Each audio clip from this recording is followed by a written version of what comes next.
Active with Midlands 183. Powered by HearMed Healthcare in the heart of Tullamore. Here when you need us. HearMed.ie. So this week on Get Active, on the back of running 28 kilometres, we decided, let's take it easy. Let's try and recuperate. So it was Monday off, and on Tuesday back into the gym again to do a bit of a cycle, cross train and a little bit of treadmill. Then on Wednesday, as part of rest, I decided to go for a splash in the pool and stretch out the legs and do a couple of lengths of the pool. And on Thursday, it was back into Cathal Egan and Physio Central in Tullamore for an update on how everything is going. I did feel a few little kind of twinges in that after I did the 28k the other day, Cathal. In around the knee area. So I don't know, is that just the knee getting used to doing all that mileage or whatever? But is there anything I can do between now and then that might maybe strengthen the knees a little bit, or should I just keep doing what I'm doing? Yeah, Peter, so I suppose you've upped the mileage reasonably quickly because of the injury. You know, it hasn't been as gradual as maybe the plan was, so there has been kind of a little bit of a quicker jump, and we're kind of going to be expecting a few of these little niggles along the way. Knee, you're probably getting a bit of a patellar tendonitis, runner's knee, basically. So it's you know, kicking in really at this stage, but it's about managing that at this stage. I'll actually get you doing a little bit more quad stretching. Simple enough way to do it. You're doing your icing after your runs, so get your focus on the knee a little bit for that. Yeah, it's just about being, I suppose, aware of these few little things for the next couple of weeks, not pushing anything too much. You're going to be doing your last long run, I think, next weekend, isn't it? Then it's kind of been brought down from there. So we've done our last long run. Yeah. So we're going to start coming down a bit now. Yeah. So the likelihood with things coming down is that's probably not going to get any worse. Till maybe after the marathon. It might kick in a bit then after that, but you'll have lots of time to recover then. But no, today's session, we're just kind of looking to iron out a few little things, keep on top.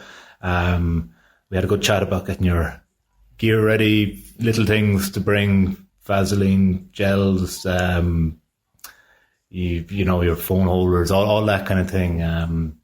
Old tops to wear before the race, keep warm, keep the body temperature warm. Yeah, but that's pretty much it. Calf, as you're saying, is pretty good. You said it's giving you a bit of a reminder now and again. The odd time you said we'll swim the other night. That's probably going to be a little bit of residual, you know, feeling in that after the injury. It's a significant enough injury. Hasn't got a whole pile of rest time. It's been rehab straight to running, so not unusual to have a little bit of residual sort of feeling in that, but I wouldn't be concerned about it. Perfect. Lovely. I plan on doing a 10 kilometre run today. Would you recommend after the treatment, or would you recommend a bit of rest? Yeah, I'd say it should be fine today. Perfect. Yeah, we just did a light kind of bit of kind of flush out there on the legs today, so it should be fine. There was nothing too kind of intense, so yeah, should be fine. Be fine. And so I'm keeping up the muscle exercise you're giving me to build up the calf and that as well. Should I do anything different between now and then, or should I just keep that going? Or, you know, in terms of the knees, do I need to build them up or anything, or will I just leave them? Yeah, no, I just work on managing things at this stage. It's a little bit too close to time to start any kind of strength training or kind of rehab stuff for that. I'd say it's kind of manage symptoms, get to the race, through the race, and then, you know, if you're continuing your running career on after, we kind of look at, you know, longer term on them things, but a little bit too close to the time to be kind of trying to rehab specifics like that.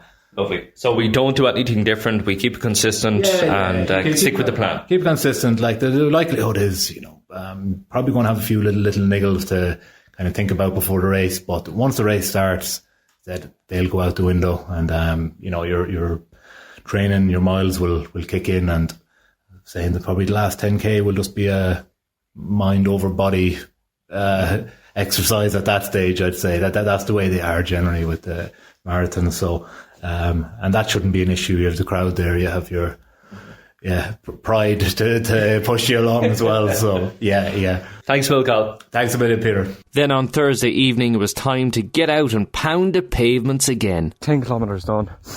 Feel good. You know, it's gas when you say 10 kilometres is I don't want to say easy, but it's very doable at this stage, so I'm happy out with that. I can feel my knee a little bit though. I was chatting to Cathal about it earlier, so I'm going to have to get home, get some ice on the knee, give it a bit of treatment over the next while. Less than 3 days time. We're going to aim for 20 kilometres, so hopefully all will be okay by then. Fingers crossed anyways. But yeah, another run down. Let's go. I run the marathon to the very last mile. We thought it'd be a great challenge to go from sitting on a couch having a cup of tea to running a marathon in 18 weeks. And some people said, oh, look, guys, you're crazy. I've never done anything like that before. But what about a man that did considerably less than that? His name is Oisin Mulligan, a.k.a. Mulligainz Fitness, on all your social media. You ran the Dublin City Marathon in how many weeks preparation? So about 8 weeks. I say because I got a text. 8 weeks? Yeah, I documented Okay. the whole thing. It was so funny because I actually bought my runners when I got the text. So I got a text from a charity, and it would have been a charity very close to me because one of the clients that I'd worked with for maybe 2 years passed away, Cancer Care West in Galway, and they looked after her very well. And I made a donation at the time, so they had my phone number, and they messaged me maybe 8 weeks before the Dublin Marathon. I can't remember the exact text. I think they might have told me that, oh, do you want to run a marathon? But I expected that this would be in a year's time, not now. I expected this to be in a couple of months' time, and I said yes. I was like, yeah, 100%. Like, I'd do anything for it. I don't really care. And I like pushing myself out of my comfort zone as well. I was like, yeah. And then they text me back, oh, it's in 8 weeks' time, or it's on the 31st of October, I think they said. And at that time it was like September, and I was like, I am in so much trouble here, because I can't text them back and be like, no. Because what actually happened is they didn't have me as their first choice even. Someone dropped out of the race, and then they're like, oh, you know this guy who came in here before and he does personal training online.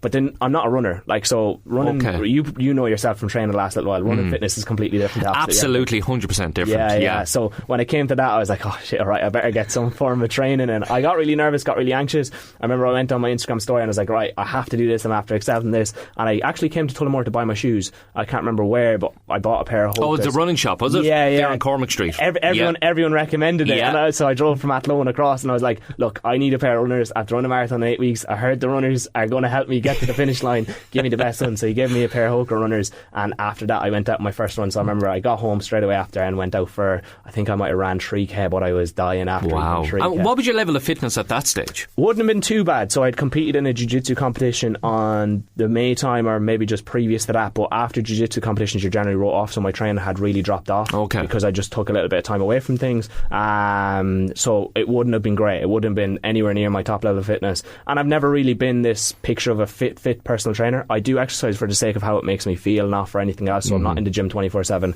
Like, I didn't go to the gym yesterday, I won't even make it to the gym today. I might wake up tomorrow, so I might make 3 sessions per week because I fit it within my life rather than let it take over. So at that time it was quite similar. So yeah, it was a challenge.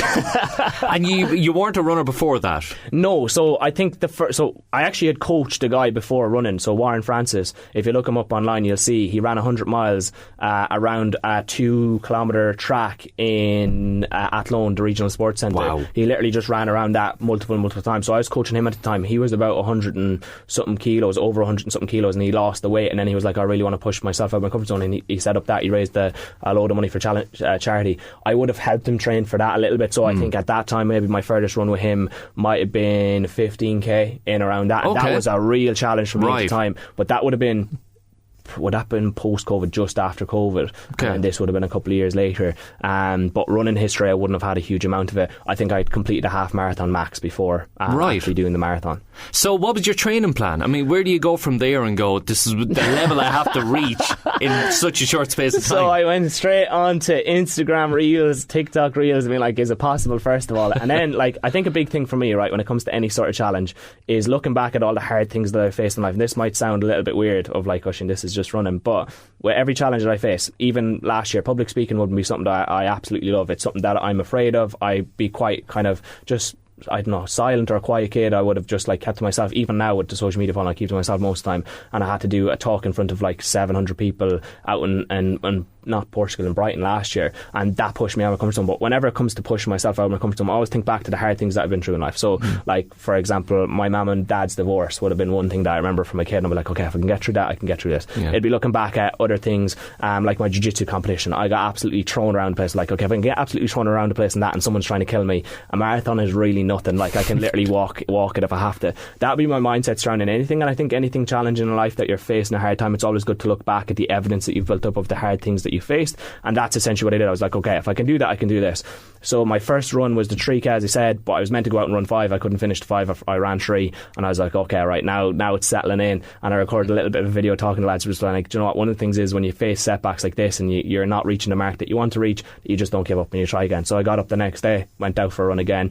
I think in max I went out for maybe 4 runs a week. I had a holiday in the middle of it, as I spoke about as well. So I had a holiday booked for Lanzarote. I think it was about 2 weeks before the marathon as well. So I knew 2 weeks before the marathon. So I knew I had to go for a run. And like, I wasn't looking after my diet then when I was in Lanzarote. I wouldn't recommend anyone try and do that because you're going to end up feeling worse.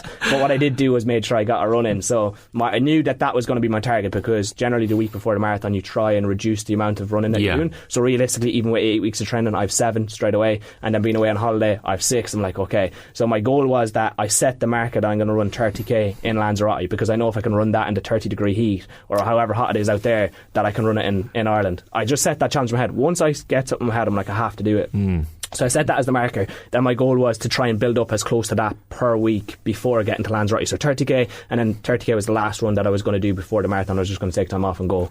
How did you run in Lanzarote 30? Because I did it 4 years ago. I ran 5k in Lanzarote. Now, I never really ran more than 5k anyways, but by the time I got back, I had a shower and I dried myself off.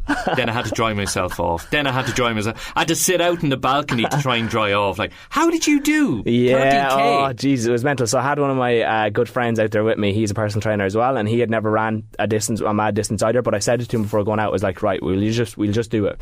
So I got a rental car. I filled the car up with bottles of water, some electrolyte drinks, and a load of snacks like sweets and stuff. We didn't bring the right stuff at all, because we were coming back around to the car and we'd feel sick when we were going to have to shovel things down. So there was like a T in a road, so there was a left hand side and a right hand side. We ran off to the right hand side. I think it was 5 kilometres and then 5k back, so it was like 10k. And so we came back to the car, and then we'd get our snacks. I think it was like 5 minutes of a rest, and then we went off the left hand side, so it was a little bit of a different route, and back again. But then we had to do that. I think it would have actually only been 5k or something anyways, because I remember coming back to that car like 6 or 7 times, and it was torturous.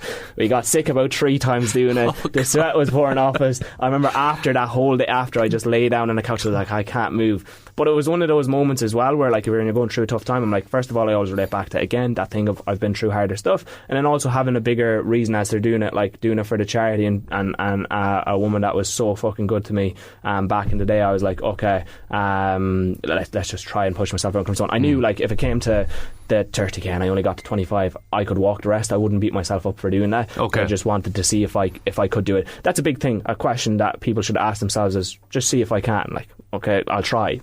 We'll figure it out when it happens. I think a lot of people hold back from doing that because they're afraid of failing. Meanwhile, I didn't care. Like, it wasn't that I didn't care. It was just like I failed so many times before. Even with my social media, with my business, before my business took off, I was 12 grand in debt, and I was like, if I can get through that, I can get through this. And it's always what's gotten me through stuff like that, and including the marathon, is I'll just see if I can. Let's just try it, and that's it. And if it doesn't work out, we'll figure it out then. And that was a big thing with the 30k and Lanzarote. But yeah, it was torturous. Wow. I love your attitude towards that, because it's one thing that kind of resonates with me as well, is on doing this training, the practicalities of training for a marathon.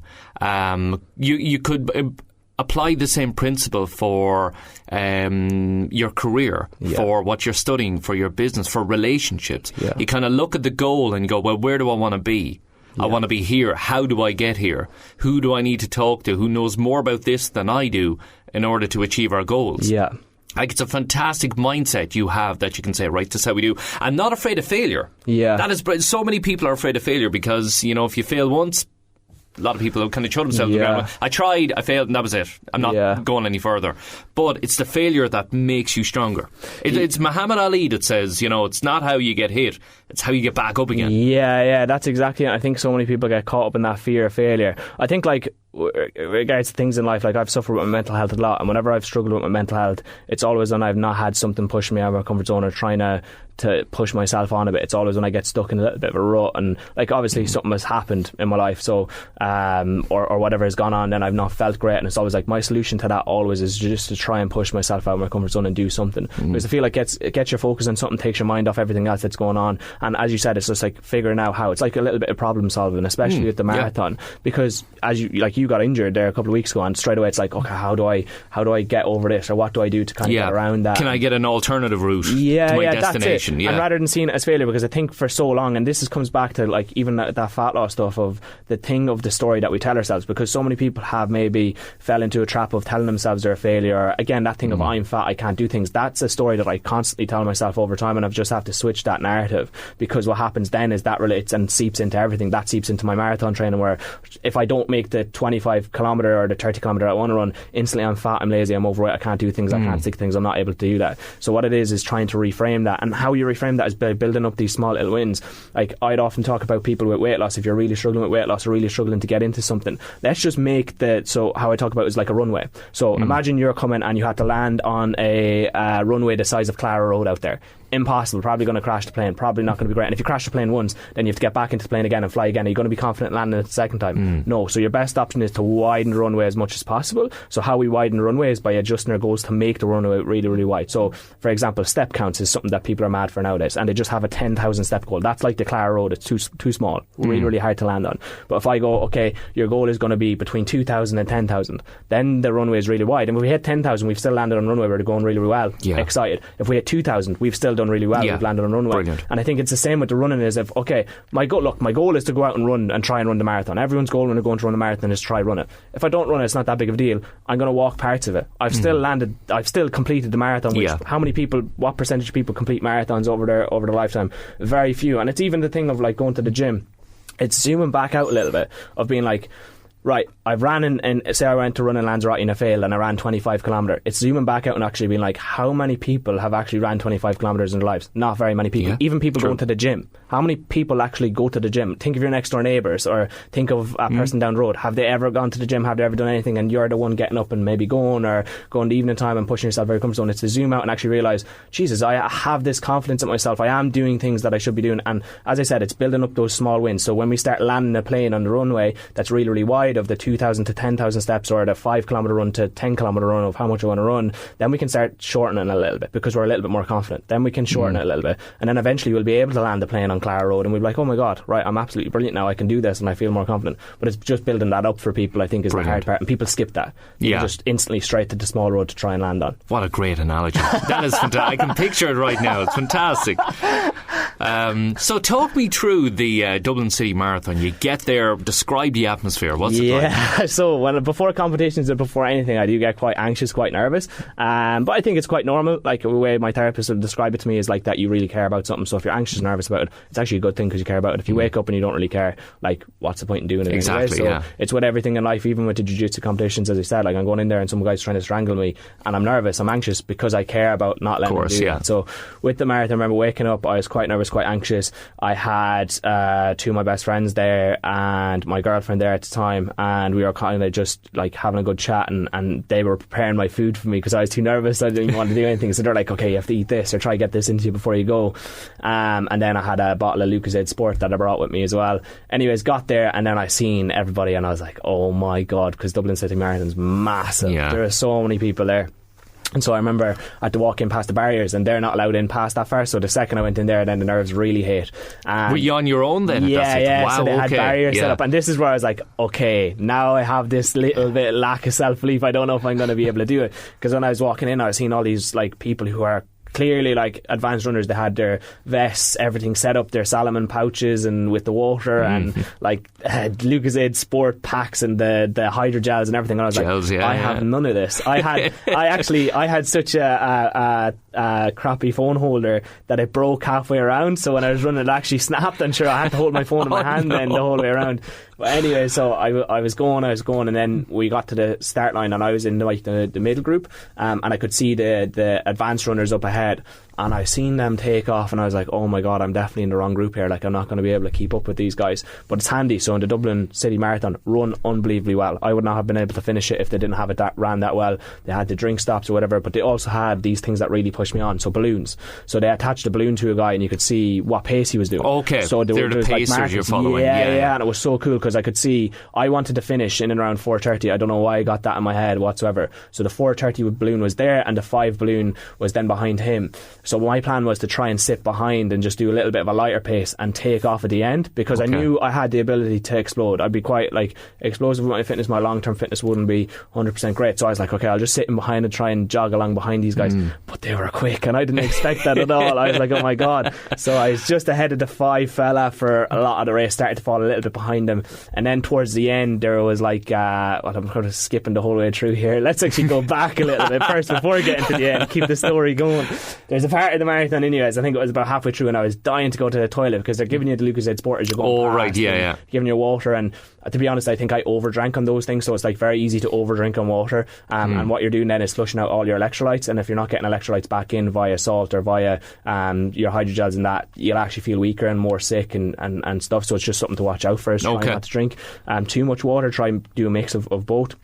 Anyways, felt quite sick, and I was like, okay, I need to go to the toilet. So I went into the toilet, but I remember, so they have a track on you and everybody can see what's going on, and I had my phone in my pouch at this stage, so I couldn't access any notifications, but I could hear them in my ear, like Siri would read them out to me on my iPhone.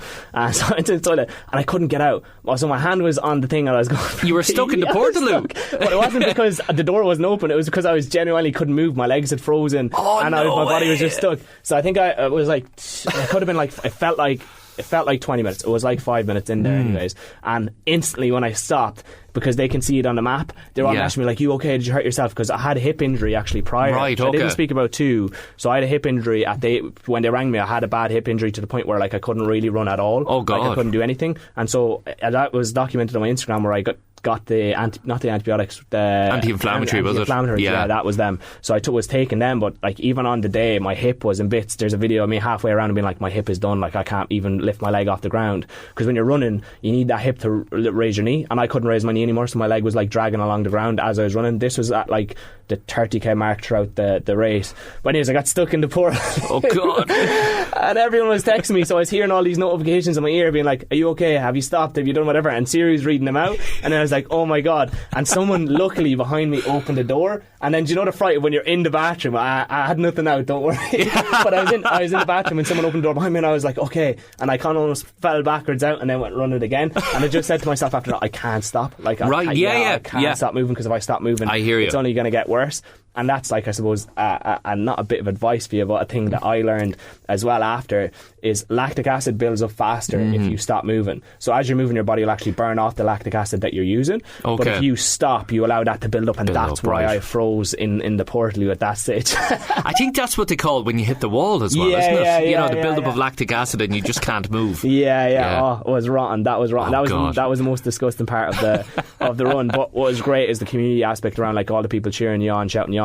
So after I came out of that, and like there was a big massive uphill part after, there was kids there holding out a sign being like, hit this button for extra energy and stuff. And you see them cheering, and you had your name on the front, so they'd all be shouting out your name. They were like, oh, she can keep going. Brilliant. Or whatever. Yeah, that's amazing. And that, like, I would not have finished it without that whatsoever. But it's always good, and it shows the importance of support and community. Like the guy that you're doing the run with, or the guys in here that you're doing the runs with, like without that, it'd be very hard to do it. And even 100%. In any sport or anything, I think that's important to community. As I was talking about, like getting into classes, you're doing weightlifting classes and stuff, it builds that kind of surrounding of people around you and people who are like-minded, because it's very easy to fall into a trap of just going to work, meeting your co-workers, doing whatever, not really having that community basis around, and just seeing them in work, having a coffee with them and going back home, rather than having that thing of really pushing each other on and supporting each other. And to have someone like that in your life can change it. And like, even as I talked about with my weight loss journey, I wouldn't have been able to lose my weight without my brother. My brother was the biggest part in that, and I think in every aspect of life it's so important. I'm only thinking of it here as we're talking about, like, without that community support. No, you're 100% right. You need that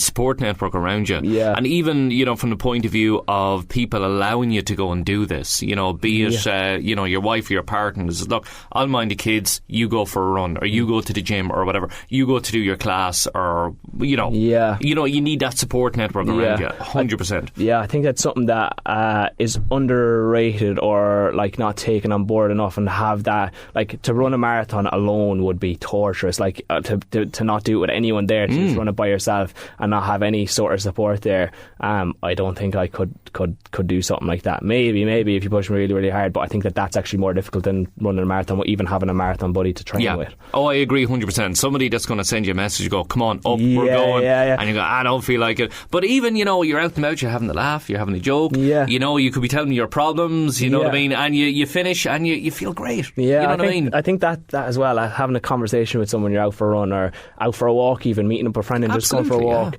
and allowing yourself to just speak about things that are difficult or what's going on or how you're feeling, I think is super important. A good part of sport that maybe isn't touched on either as well. But it's so funny. The marathon I find hilarious looking back, because I'm like, that was actually probably a stupid thing to do, because I was injured for ages after. My hip was so bad. But I remember anyways, I was holding, so I wanted to finish in 4:30.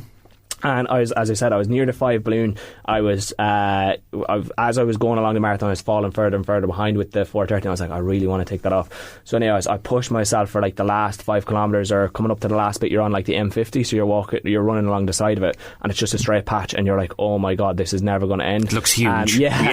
But some guard has seen me struggling. Some guard was watching me struggling with my head down, and I was jogging along, and he came over and he just gave me a pat on the back. He's like, I want to keep going, and he gave me a Lucozade Sport little cup of it, and I was like, alright, so I drank that, and I felt 100% after. I was like, this is unreal. So I caught up to the 4:30 balloon.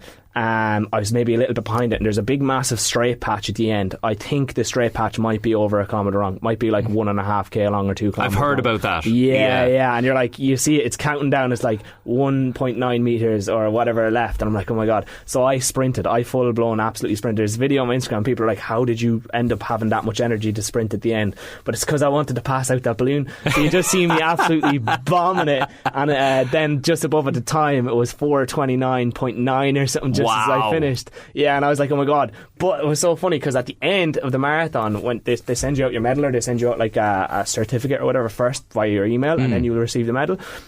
So they sent me, or you receive the medal and then you receive like a little code for it after, so that you can attach a little code to it that tells you in what time you finished. Oh yeah. But you receive an email about it first. So in the email it said 4:32 or something, and I was like, no way. Like, I was under that time. I remember running underneath at that time, but they staggered the start times as well, so I was like, oh, maybe I did come in over. And then they sent out the actual code, and it was 4:29.9, and I celebrated. I was like, yes.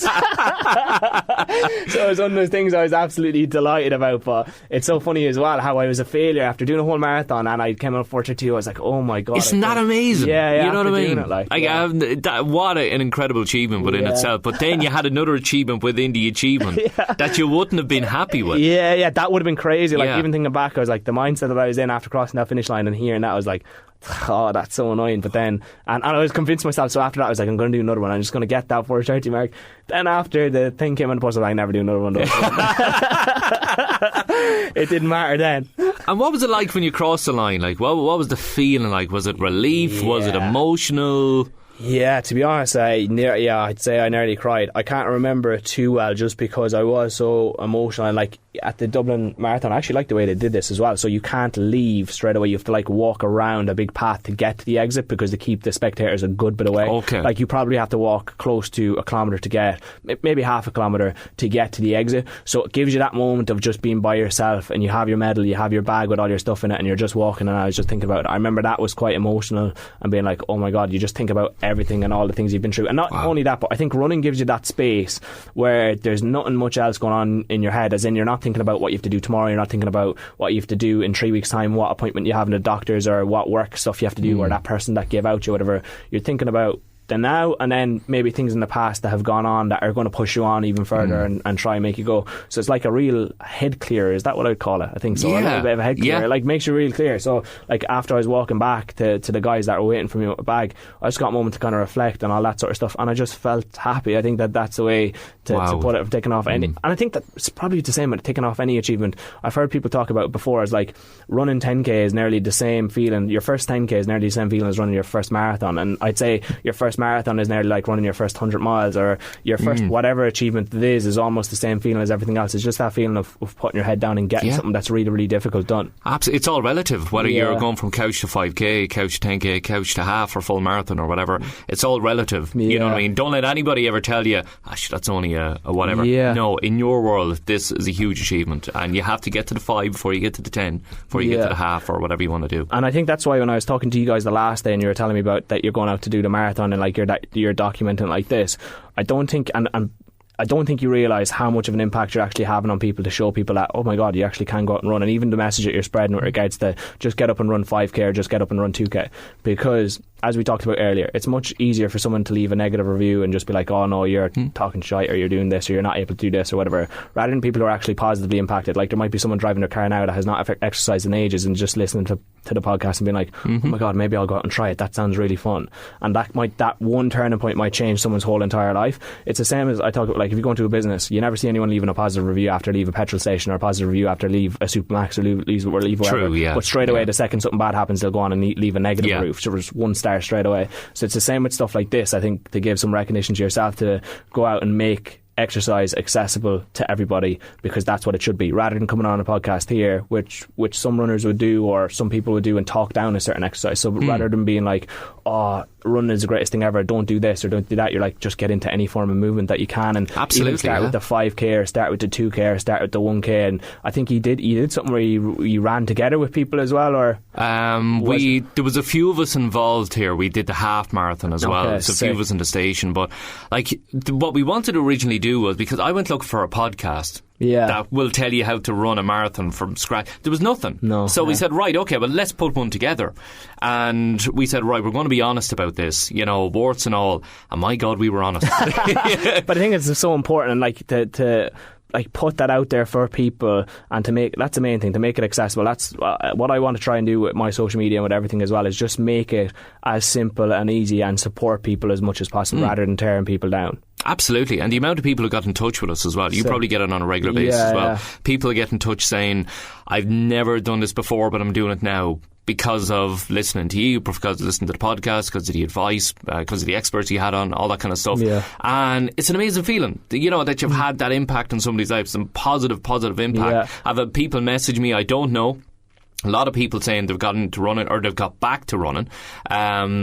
I've got texts from friends of mine who are back up and running as well, and it's an amazing feeling to be able to do something like this. And it's so good to give that positivity back to other people, that, like, again, the impact that you're having, you might not actually even realise how far it goes. And the only reason I do is because I work with people for about 6 months to a year, to even over that, on their health and fitness goals. You don't realise the difference that even stepping outside to get on your first run can make to someone's life. Absolutely. The messages that I have are absolutely heartbreaking sometimes, of listening to people's stories previous to getting into health and fitness, or to anything at all, to then after they get into their life has completely changed. And again, it comes back to that thing of like, someone's first kilometre, they might have always thought, I'm fat, I'm lazy, I can't do this, I'm not able to stick to things, and have that self-confidence, or have that thing absolutely completely zero. But then they've told themselves, I'm going to get out and I'm going to run 500 metres, I'm going to walk 500 metres, I'm going to do something. They've challenged themselves off the back of you talking about it here, and that challenge then increases their self-confidence, increases their happiness, makes them feel a little bit better, and more able to tackle challenges on a day-to-day basis, and more able to tackle life when it gets tough. Absolutely. And I think that's something that, and just to give, like, again, massive shout out to you guys in here, like, pushing that out there is absolutely amazing. And that's why the second you're like, oh, do you want to come over and podcast, I was like, yes, right away, bring me over straight away, because anything I can do to get that message out there as well, even more, 100% count me down for it. That's amazing, Oisin. Thanks so much. But it must be like one of your goals, where when you see somebody who you've coached, somebody who you've brought through in terms of fitness or nutrition, and you might be going for a walk someday, going for a drive, and you see them out running by themselves. Like, that must be one of the end goals for you. Yeah, so cool. Like, I've had so many moments within my group and so many different levels of fitness. So like, I run an online coaching platform, and look, like, negatively and positively, it sells out pretty much straight away. So like, pretty much, I think it was 120 spaces went the last time, in under 10 minutes disappeared. Wow. And like, I can't do anything to take on any more people. I would love to, but I just can't look after the people as best as I'd like. And like, some of the wins within that group, like, I've had people who have ran their first marathon, just started into a running club, which is absolutely amazing. I had a girl that had never lifted weights before, within 6 months deadlift 100 kilos and be absolutely delighted. But again, it comes down to that thing of, it's not even that I notice the differences in the weights and they've lost this X amount of weight or whatever. I think that's all surface level crap that nobody, at the end of the day, nobody cares. Like, I don't know what your scale weight is. Mary down the road, nobody knows what your scale weight is. Nobody really cares about that either. It's about the person that you are and the self-confidence that you have, and the support that you give other people. And within that group, to see a person come in and be really self-conscious and really nervous because they have to introduce themselves and stuff, that's quite difficult. To then come to a point where they're one of the most confident people in the group because they've just gone out and lifted a little bit heavier weight, and it's like, oh my god, it's amazing that ticking off those challenges and those boxes can do. And like, even women that would have been menopausal coming in and like struggling with any form of movement and being really debilitated with the symptoms of it and stuff, and like, it goes a lot deeper than I even knew about before working with people and working with them for years to learn about it. But I think then seeing the same person come back to me in 8 weeks time and actually be like, Oisin, do you know what, my movement is much better, whatever, it's much better, and I'm feeling more happy in myself, and I don't feel like I can't wear certain clothes because of a scale number or whatever. That's amazing. We're so caught up in the scale number, and that's something that I haven't heard you talk about either, is like, I'm down this amount of pounds from running, or I've started it for this. Every time I hear you talk about running, it's like, I've enjoyed it, or I'm doing this and I'm pushing myself and I can't wait to get to the next level or do this. If everybody looked at sport and looked at fitness and looked at health in that manner, it would last much longer term for people, and they would enjoy it a lot more. Because if I'm sat down on a couch after a long day of work and I'm saying to myself, I'm fat, I'm lazy, I have to get up and go to the gym because I don't want to be fat anymore, right? I'm not getting up off that couch because it's negative straight away. But if I'm sat down on the couch and I'm like, I'm fat, I'm lazy, I'm not feeling good after work, my boss has been a little bit annoying, whatever has gone on, I guarantee you, if you use exercise for the sake of feeling better and you understand how it makes you feel, you get up off that couch and go out. True. Just because you know it's going to make you feel better. And everybody wants to feel a little better, but you don't put that as the primary focus. They think that losing weight on the scales is going to cause that to happen, and that's where most people that would join my program come in at. And I'm like, right, we're going to switch that in 8 weeks. I guarantee you don't give a shit about the scales anymore. It's going to completely change to that, I'm feeling better myself, I have more mobility and I'm more self-confident because I've done this thing that I said I wanted to do. And that's where it comes from. Like, any coach or anyone that's trying to sell you that this is instantly going to make you happy by dropping numbers in the scale, it's not the case. And actually, matter of fact, over time, if that's your primary focus, dropping numbers in the scale is only going to make you more upset or more depressed in yourself or more self-conscious, because you become so overly focused on that number. You become so overly focused on just the way that you look. And I'm speaking from experience here, because I went through years of just the bodybuilding training. I don't mind bodybuilding training. I think if you enjoy it, 100% do it. But I think when you're going into the gym with the sole focus to change the way you look, you're going in there looking at the way you look all the time, and you're like, oh my god, I want to get bigger biceps, I want to get a bigger stomach. The more we look at it, the more self-critical we become, and then what's going to happen is you're going to beat yourself up and end up less self-confident than before you went in the first place. And that's why there's the big misconception that all these guys in the gym, the big bodybuilders, that, again, going back to maybe why women might be afraid to go in or whatever, that they are judge people and that they are these people that are really self-confident or whatever. Most of them in there are actually the most unconfident people you'll ever meet, and it's because they're constantly in the gym trying to change it the way they look and constantly so self-critical that that's what pushes them to go. And it's so to change that, I think, is a massive one, and this podcast is part of that. So I hope after the marathon is done, it doesn't change, it doesn't stop. We'll see after we pass the finish line. You'll fly it, I know. Hopefully. That. Any nerves from yourself? I suppose that'll be a good question to ask you. What are you most nervous about with the run coming up, and anything you're expecting? What am I most nervous about? I just want to get through it. Yeah, that's the main thing. My biggest nerves are between now and then. Am I going to pick up an injury? Am I going to pick up an illness? You know what I mean? So that's the last thing I want to do. I'm kind of at a space where I feel good, I'm fit, my cardio is very good. I need the body to respond with me and be good too. And just no sickness, no illness, no injuries. If I can get through that, I'll be happy. You know what I mean? Like, we did a half marathon 2 days ago, and even yesterday, I probably could have been able to go for a run if I wanted to. And like, that's, for me to kind of say that is unbelievable that I can get to that level. So I trust in the plan. I trust in what I've been doing. I trust in the physio that's been working with me to get to that point as well. I just need to stay injury free and illness free, and if I can do that, I'll be happy. I just want to go out and enjoy the marathon. Yeah, I think that's the most important part, is to like be able to enjoy it, because if you are sick or injured, you'd be a little bit nervous or anxious about it. But I've no doubt, even if both of those things happen, that you'd be fine. 100%, no doubt in my mind. I think anybody even sitting listening to this, if you wanted to finish 42 kilometres, you could finish it. As in, it's just, and that's not to demean people who run marathons are absolutely crazy. People who are finishing them in 5-6 hours, however long, it's absolutely crazy. Like, one of the best feats you'll ever finish. But I think everybody, if you even had to walk the fucking thing, you could go out and walk 42 kilometres and push yourself to that. The mind is kind of the biggest thing that holds you back. Your body is a lot stronger than what you think it is. And injury wise and stuff, like, you got the best job at going to a physio and speaking to them, speaking to the experts in the field, getting a couple of different ideas off different people and figuring it out. Meanwhile, I think for a lot of people that would actually cause a lot of paralysis. So as in, like, they wouldn't solve the problem because, like, I don't want to look at it, I don't want to look in the injury side of things or how to solve any of that, because that's just going to happen to me, or if I do get injured, sure, that's all ruined, and then catastrophise the whole entire thing. Meanwhile, your mindset was completely different, which takes time to build. Is like, okay, all right, look, I'm injured, what's the next best thing I can do here? Can I still get out and do my runs, or can I seek someone that's going to help me out? Absolutely. And before I let you go, Oisin, actually, one thing I want to ask you about is we're now about a week and a half left to go. I've been told I have to carb load. Yes.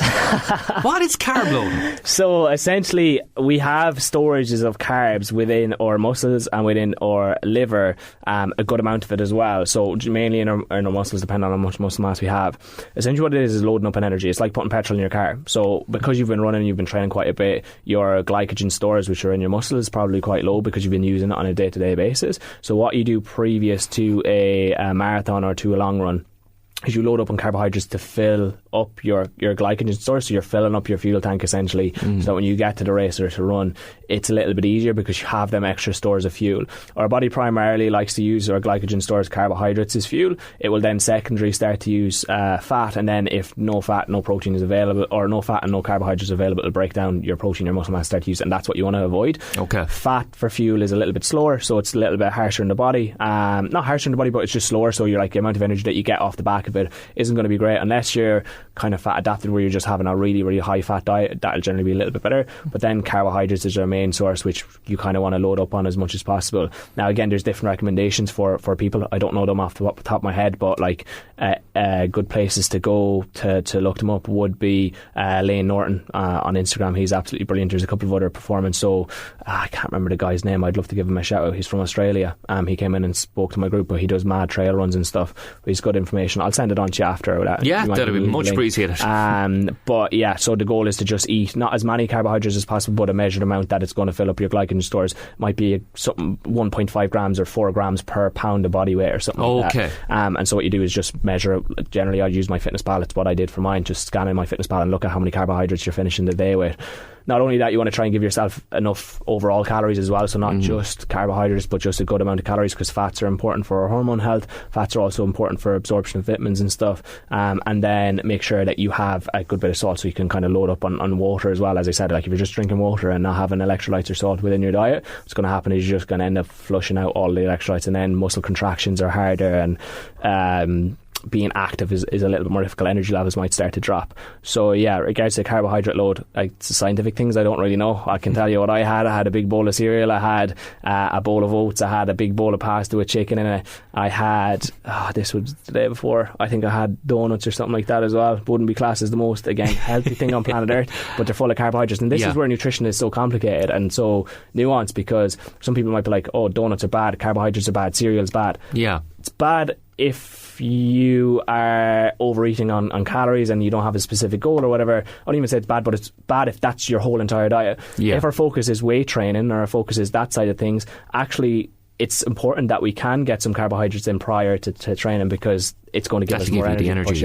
So it's a difficult one, but yeah, as for glycogen and recommendations and carb loading, I don't know, but definitely do it. Brilliant. You know, I've been kind of training myself of a Saturday night to eat a lot of pasta and breads, that kind of stuff. Then the following morning, some porridge as well, and that kind of gives me just enough to get through a long run, let's say 10 or 11 o'clock on Sunday morning. So. I think the most important meal is probably the one that you eat before going, and this is where you need to like have an idea of what sits in your stomach for like your runs and stuff, and because if you go off the basis of someone's recommendation online, your digestion might not be the exact same as them, and that's where it's difficult. So I would definitely practice now your next one of like, what do I actually eat in the morning time, make sure I have a similar meal or keep the same prior to going in, because again, some people would think, oh sure, fruit or a big bowl of porridge might be really good before going out for a run, but fibre content can digest at different rates in people. Like for me, it would take me ages to digest fibre, and therefore when I have a big bowl of oats I can stay bloated and I won't feel as good. So that might not be, that's why I go for the simple Rice Krispies, have less fibre in them and digest a little bit quicker. But you'll figure that out anyways, and at the end of the day, about 20 minutes into a run you'll forget about all that anyway. 100%. Oisin Mulligan from Mulligainz Fitness, check him out on social media, he's absolutely brilliant. At Lone Man as well, local man. Important to get that in. Some people will hate me for it though. Not at all Oisin. Thanks a million. Thanks so much. Friday was a rest day, Saturday was a rest day as well, and then it was on to our long run on Sunday. So it's Easter Sunday morning, and sure, nothing better to be doing of an Easter Sunday than running a half marathon as we prepare to run this full marathon in, I can actually say it's less than 2 weeks technically until we kick off. That's scary. Yeah, it's less than 14 days now, Peter. Actually, this time, 14 days time, we will be on the roads of Manchester, all for the good cause of Bardstown. Hopefully halfway through the stage.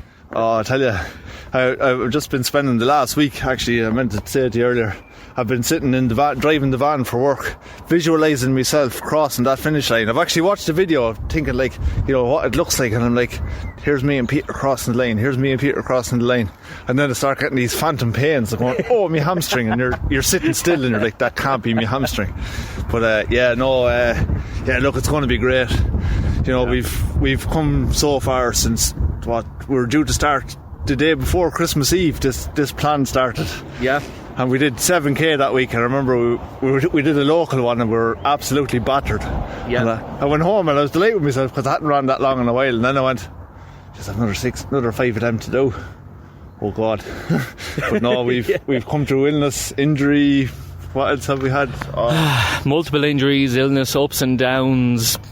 Just self-confidence battering you as well. But I think we've got to a point now where we got through the half marathon this morning. We're on our way down now. We're going to take it easier next week. We're going to take it easier during the week, and if we get through that, fingers crossed, we should be okay. But let's not get complacent and let's not think we're there already, because we still have 2 weeks worth of work to do before we get there, don't we? Absolutely. So it'll all be about nutrition and hydration and all that kind of stuff, but we've all that kind of sorted with our long run, so you know what you're going to eat the day before, the morning, the whole lot. So we certainly know what we're going to eat after it. Oh, and drink, absolutely. A lot. Of water to replenish. Absolutely. And actually, funny enough, you mentioned, Christy, crossing the finish line. Come round here to me. Round here, let's show you something. Okay? I'm just at the side of my car. So the kids did this for you, Christy. This is a picture of myself and yourself crossing the finish line at Manchester. That is unbelievable. I was looking for something for Instagram or whatever else, and I just found it. And you see, we have medals around our necks, look. This is unreal. Cormac and Cuiva, a pair of legends. And look, you're considerably taller than me in the picture, just like you are in real life. That's true. Actually, do you know something? It's somebody's birthday tomorrow. I wonder if this apply for an extra present. It could be, actually. It could be. You never know. Yeah, I must ask her tomorrow now. I might bring this tomorrow and just have a little quiet word. What's this about? Is this for an extra present or what? That's to butter you up a little bit. And actually, I have another one here. And that's me and you crossing the finish line. Cormac drew this. And that guy behind is David Hollywood from Midlands 103 Sport, who's struggling to keep up. I tell you what though, he nearly looks better there than he does. He looks happier there. Yeah. David, if you're listening, I'll send it to you on social media somehow. And there you go. There's an out banner for you too as well. The kids made that up for you. Actually, that's why I was late for the run this morning, because I got a call to say you forgot to bring the pictures with you, so I had to go back to the house and pick them up and come back. Fair play to them. They're unreal.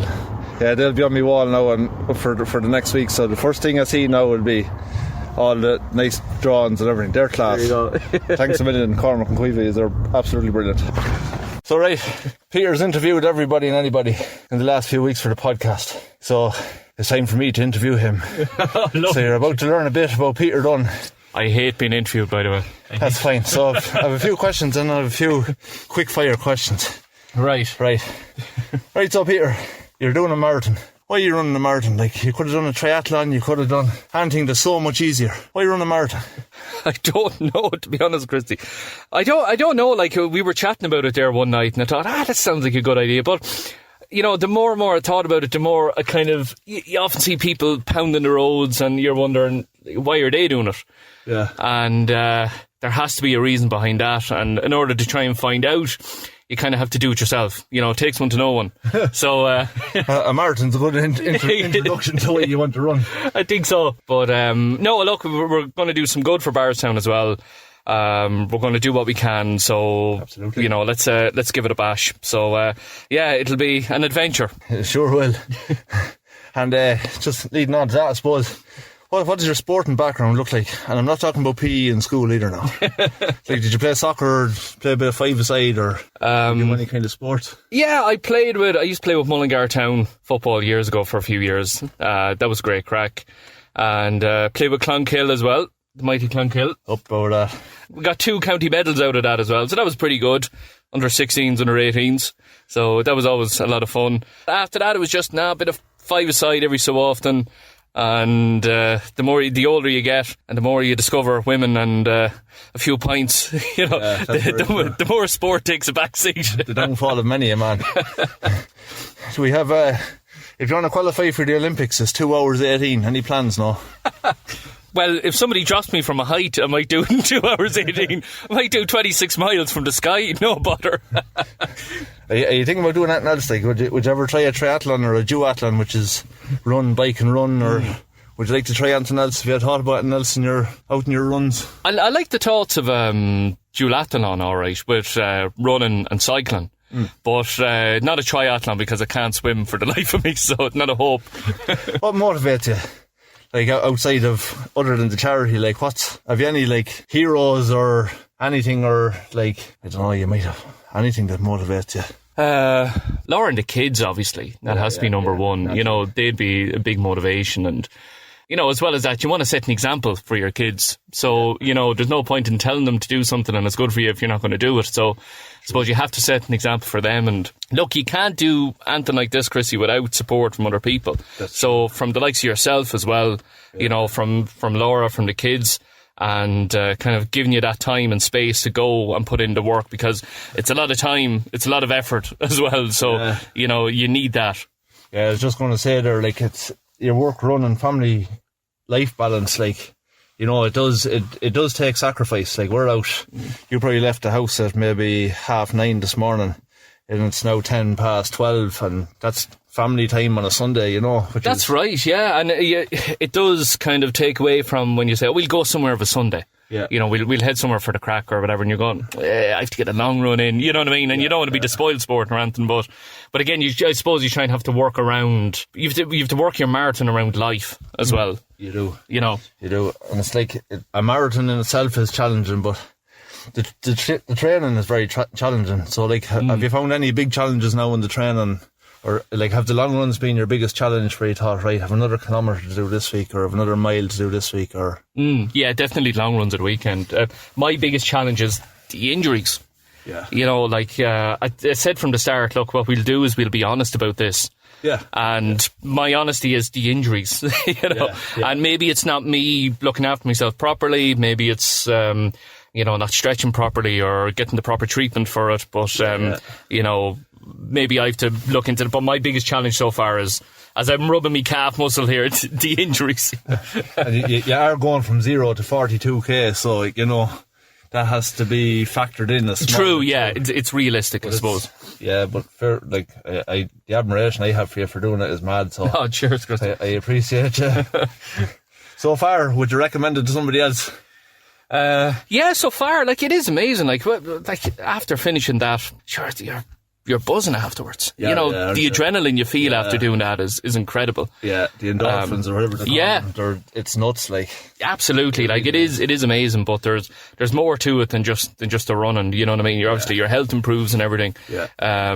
You know, you've that sense of accomplishment too. And look, as I was saying earlier, if we can do something good, then we can do something good. Let's raise a few bob for Bardstown. So while we're doing it, exactly.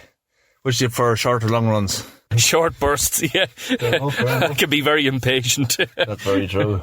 Do you listen to any music or do you listen to any podcasts? I listen to the Get Active podcast on Midlands 103. No way, do you? No, I do. I listen to music during the week when I run, and I have a little playlist that I put together, and it's all kind of upbeat, trying to keep to that tempo of running. Any genres? A bit of everything. It's funny. There's there's pop, there's rock, there's dance, there's hip hop, there's grime music. There's all sorts in there. You're a bit like myself. I've Frank Sinatra and I have Slayer on mine. So Frank Sinatra and Slayer. What an eclectic mix. Yeah. I love it. But it's whatever keeps you going, isn't it? Whatever can keep your pace up. Slower music and classical music to run with. True, yeah. Which is fair enough. And my last kind of more longer question is, if you could choose one celebrity to run with, who would you run with? Oh, one celebrity to run with. I think I'd love to run with Roy Keane. Would you? Yeah. Because I think he'd just be great crack and he'd have great stories. Mine is similar to yours, actually. And I watched a podcast. It's a podcast on a vlog or whatever. Is Ronnie O'Sullivan. Oh, yeah. He's a runner himself. That's right, yeah, he runs, yeah. I'd love to spend a day in that man's head. His mentality for snooker, his mentality for life, his mentality for mental health is just different to anybody I've ever watched. And I usually listen to podcasts and you'd be kind of zoning in and zoning out. I watched that video and I watched it intently. I sat down to have a drink and I ended up sitting down for the whole hour just listening to him and his body language and his everything. I just find him incredible. So yeah. He's definitely mine. That's amazing. And I suppose he has the personality of an elite athlete as well. Some people might look at snooker and go, it's hardly, but it's the mindset that sets people apart from being absolute champions and being contenders. He's probably the greatest of all time, and I don't think hands down, that will argue with that. True. Right, P, you have a few quick fire questions. Oh, lovely. Quick as you can. First job. Yeah. Packing shelves and super value. Good stuff. Favourite food? Duck. Fair enough. Favourite month? Favourite month? Probably August because it's my birthday. Same as that. We're not too far away, actually. Yeah, true. Your last holiday? Was to Salou. Nice. Your favourite Midlands 103 presenter, other than yourself? It has to be Roy Jennings. Not because he's the boss, but because he's really cool at what he does. Up here. That's fair enough. Your favourite dessert? Toblerone cheesecake. Nice. That's Wholesome Kitchen. Shout out to Wholesome Kitchen. Yeah, the nicest desserts in the world. Here's an odd one for you. Your favourite word in another language? Oh, favourite word in another language. It's dedos de los país. What does that mean? Your toes in Spanish. And the direct translation is fingers of the foot. It just always tickles me. I love it. Your favourite music genre? Old school hip hop from the 90s. Nice. Dream job as a child? Striker for Manchester United. Yeah. I'm still holding on to that dream, Christy. You wouldn't mind the money? Well, they're hiring dodgy strikers, so I could be in with a shot. Any hidden talents? I can wiggle my ears. Nice. Yeah, look, watch this. It's true. Yeah, there you go. For people who can't see this, and none of you can see this, it's true. It's confirmed. And the last question, probably the hardest question you'll ever get asked in your life. Oh, lovely. Man United don't exist. Is it Liverpool or City? Oh, I'd just take up golf. I love it. Right, we'll truck on, so we sure will. We'll take it easy for the next couple of days, back into short runs, and then meet you here for a long run next week. How's that? We might have an added surprise next week. Oh no, not another added surprise. And we're doing all this in aid of Bardstown Children's Charity. We have just about a week and a half to go until we tackle the Manchester Marathon, and we're asking you to donate €10 or more to our iDonate page, and you can find that when you log on to Midlands103.com and click on Get Active. You can find our iDonate page pinned to the top of our socials, and remember, when you donate €10 or more, not only will you be helping an absolutely incredible cause, you will be entered into a draw to win a signed Manchester United jersey. Get active with Midlands 183, powered by HereMed Healthcare in the heart of Tullamore. Here when you need us. HereMed.ie.